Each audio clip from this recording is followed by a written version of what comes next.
alerte depuis l'incendie du bus de Marseille, au cours duquel une jeune femme a été grièvement blessée. 3 jeunes ont tenté de mettre le feu à un bus hier soir à Tremblay en France, en Seine-Saint-Denis.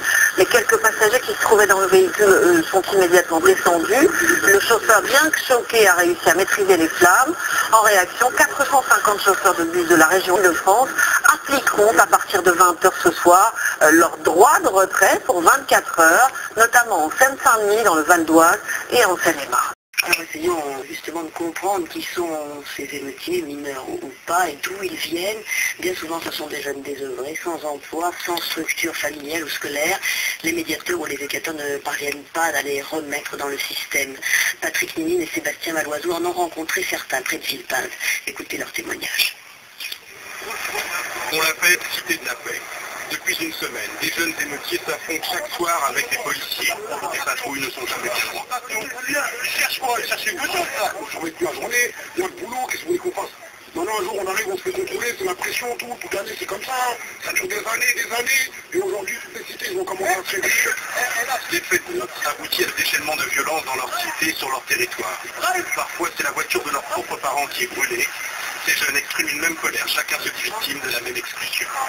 Il y a telle discrimination qu'on n'en peut plus. Les jeunes, ils n'en peuvent plus. Moi, personnellement, je travaille, je suis en CDI, je suis bien. Il y en a, ils n'en peuvent plus. Lui nous dit qu'il a tout fait pour trouver du travail. Il a même investi dans un costume tout neuf pour faire bonne figure, mais porter un costume n'a pas suffi. Pendant 1 mois et demi, moi, je me suis mis en costard en cravate pour aller chercher du travail. Ça a donné quoi? On vous rappelle.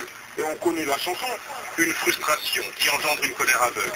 Ici, plus encore que la mort de 2 jeunes dans un local EDF de Clichy-sous-Bois, c'est la rumeur d'une grenade de CRS lancée devant une mosquée qui a été ressentie comme une atteinte à ce qu'il y a de plus sacré chez eux, la religion. Il y a les églises, il y a les mosquées. Nous, on respecte les églises, on va pas les foutre la merde là-bas. Attends, c'est que la religion. Nous aussi, on est une religion, mais il faut respecter. Et maintenant, si respectons, on fout la merde. Après enquête, même si les autorités affirment que cette grenade n'avait pas des CRS, rien n'y fait, les émeutes se poursuivent. Cette mère de famille connaît bien ces jeunes depuis leur enfance. Comme beaucoup de parents, elle ne parvient plus à se faire entendre. Il n'y a pas d'aide extérieure. Vous avez un gosse qui pose des problèmes, en général personne ne vous aide, malgré tout ce qu'on vous dit. C'est très difficile de trouver quelqu'un pour vous aider, donc il y a un moment où on ne peut plus.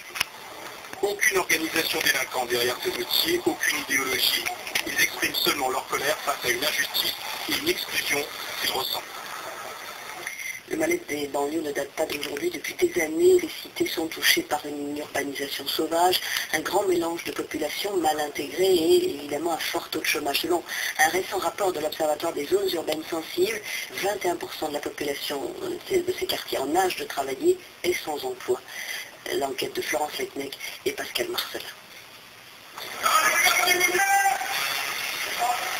Refusez toutes les provocations. Bernard Birzinger, le maire de Bobigny, habite au cœur de cette cité. Et depuis les